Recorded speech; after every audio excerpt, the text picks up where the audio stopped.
Joining me now is former White House Press Secretary Sarah Huckabee Sanders. Her book, Speaking for Myself, Faith, Freedom, and the Fight of Our Lives Inside the Trump White House, is out now. Sarah, it's good to see you. Thank you for joining us.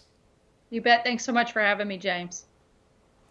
So you were the chief messenger for the White House through some of its most trying and some of its most triumphant moments. You were at 2 summits with Kim Jong-un, through the family separations at the border crisis, through Hurricane Harvey. I mean, you've been in or around politics more broadly most of your life. What did you experience in the White House that was different about the rest of your time in politics? What did you learn in that tenure?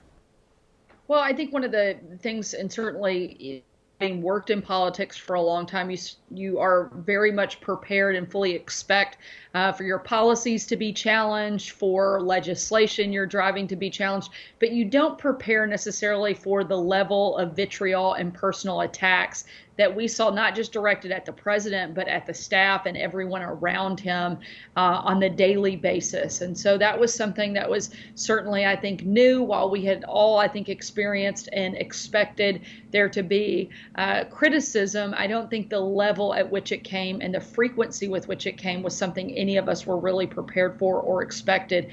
And I think it was even more so in this administration than any in previous years.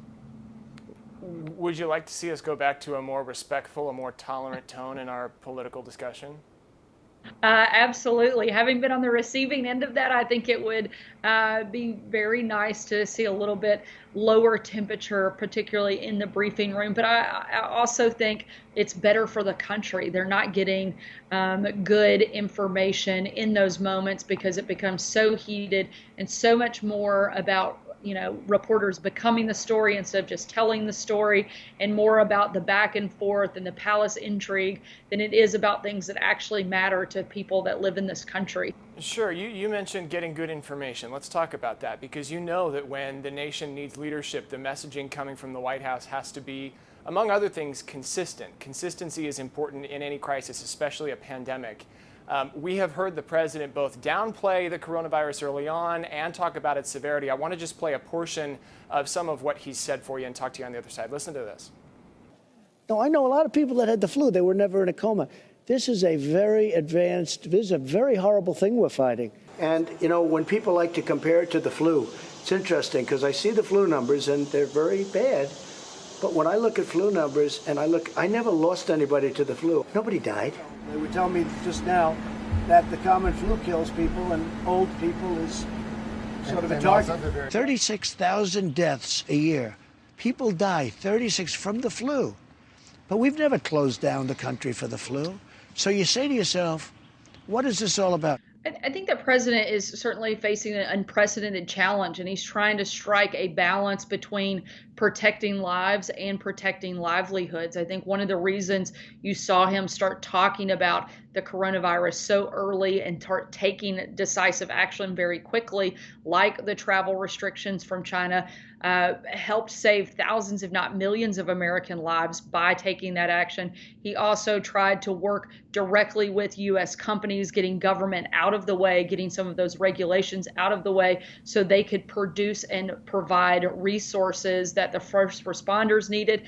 But he also doesn't want to watch our economy go into total collapse by shutting everything down. But he also told Bob Woodward early on that this thing was deadly. And then, he's out in public at the same time saying it's nothing that we need to worry about. It's going to go away. I mean, do you think that for all the things that you've just listed as things you think he did well, do you think he could have done better in delivering a more consistent message? And could he do better going forward?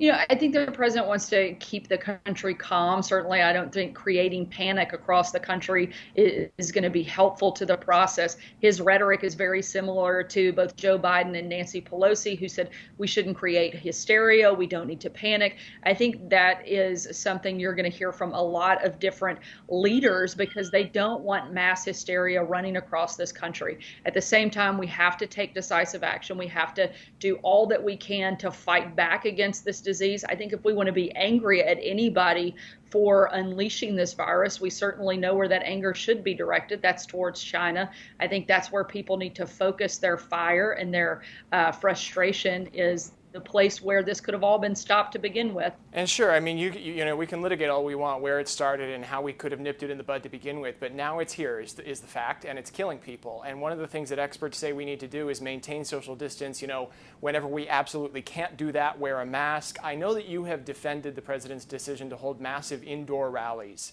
You think it's important he get his message out right now. And you point out that there's a lot less criticism of large groups of people gathering in protest outdoors, but I mean, Sarah, if we're being honest here, isn't it bad public health practice to do both indoor rallies and huge, large protests outdoors? Oh, the point I was making in that argument was the hypocrisy of the media. They attack frequently the president, yet praise the protesters for engaging in similar activity. And to be fair, there's plenty of criticism to be had of the media, but I'm just of the president's. I mean, the president has the ability to set an example here, right? And just from a matter of setting an example and displaying the kind of behavior that the public health experts say we need to show, isn't it a good idea not to hold those indoor public rallies?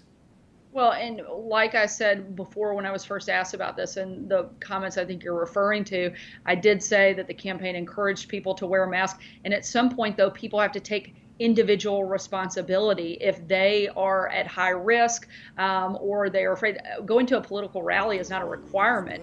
That is a free decision. I think it's important for people to hear the viewpoints and the agendas and the visions of the two people that are running for office as they go into November and make a final decision on who they're going to vote for president. I think that the stakes are very high in this election, and it's important for Americans to hear their viewpoints. And that was what I said about that rally and the point I made about the hypocrisy in the media.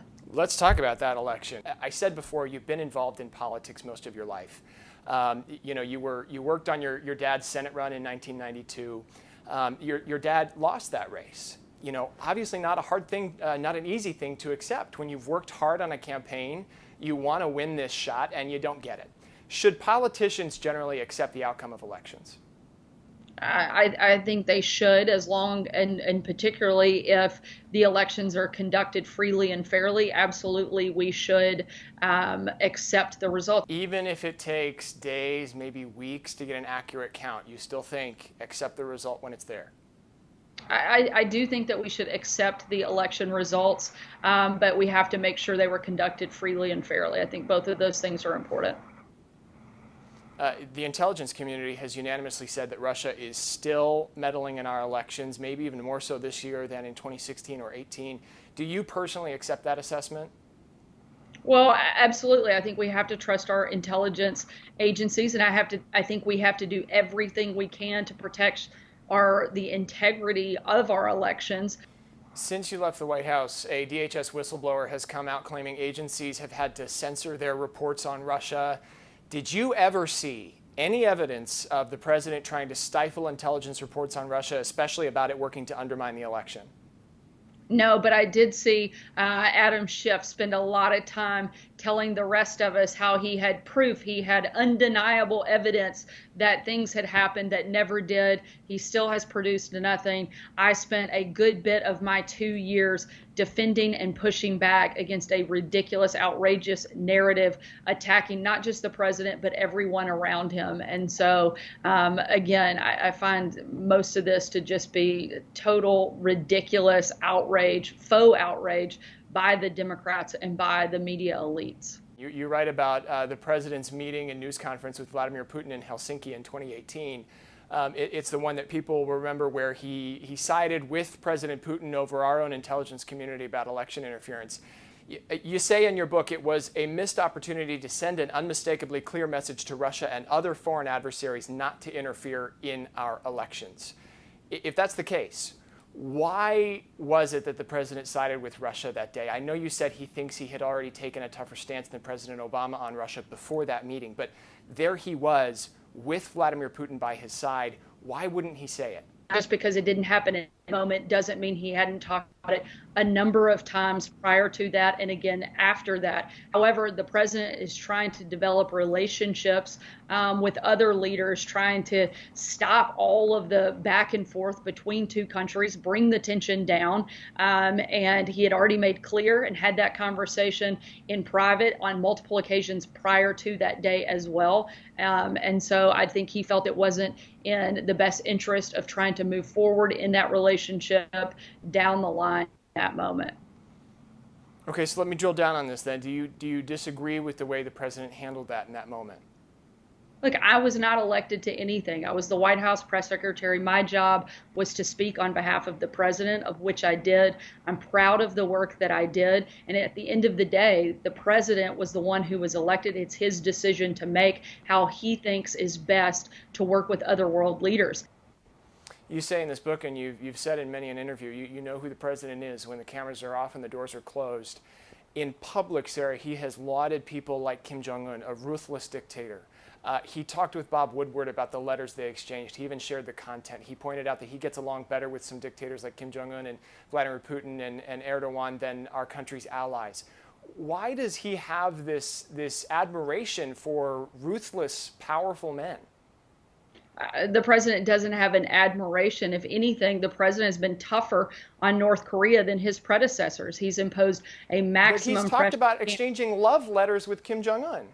Look, he's trying to develop a relationship to denuclearize North Korea, a rogue nation that we don't want to have nuclear weapons. He made more progress on that front than anybody else. Again, I point you to the historic moments in the Middle East that are taking place today. The president got the hostages back from North Korea, the remains of our U.S. soldiers. They stopped testing for a significant amount of time, and the president continued to try to help denuclearize North Korea, while at the same time never relieving the maximum pressure campaign that was put in place on North Korea by this president. So the idea that somehow he gave him a free pass or had admiration is just false.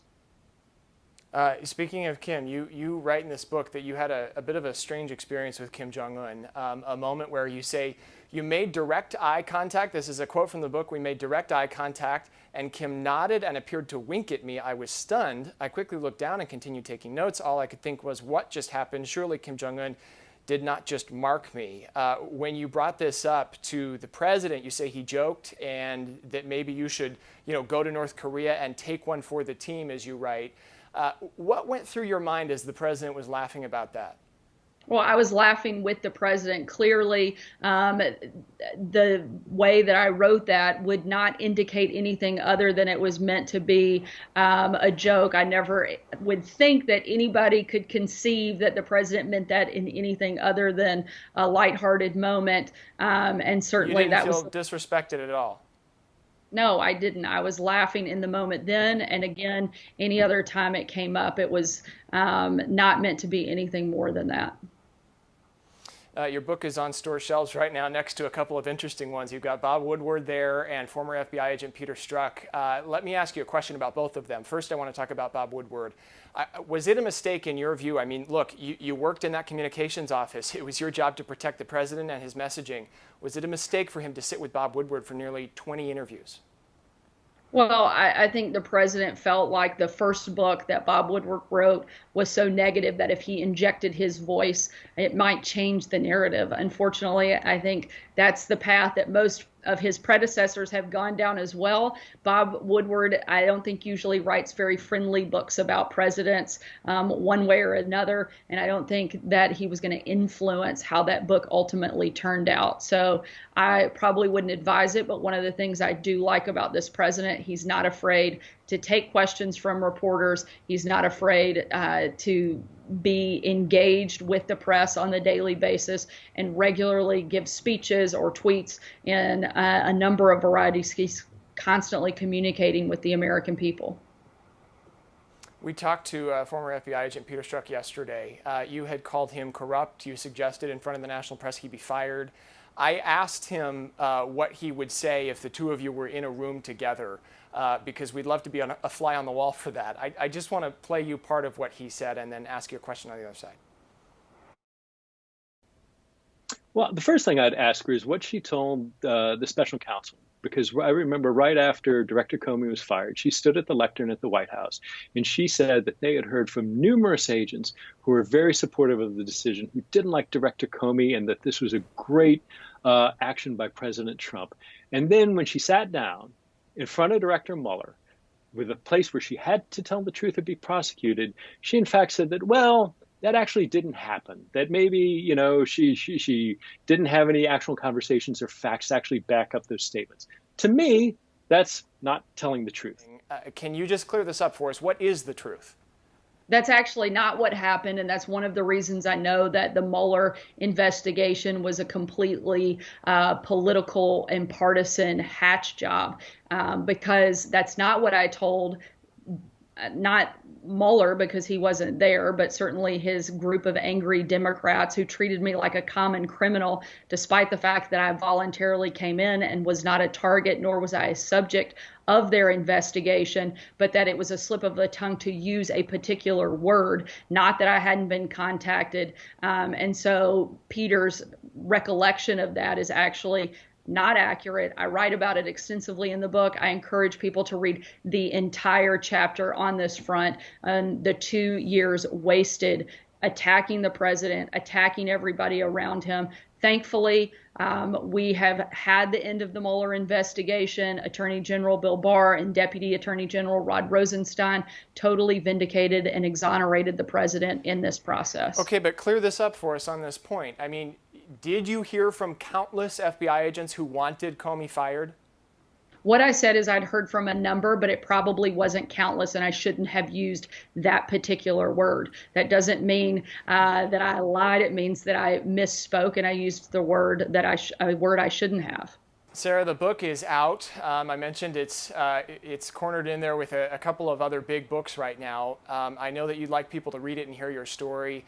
You, I know, are probably enjoying a little more time right now with your husband and 3 kids. That is a hard job you had, and it takes a toll on people.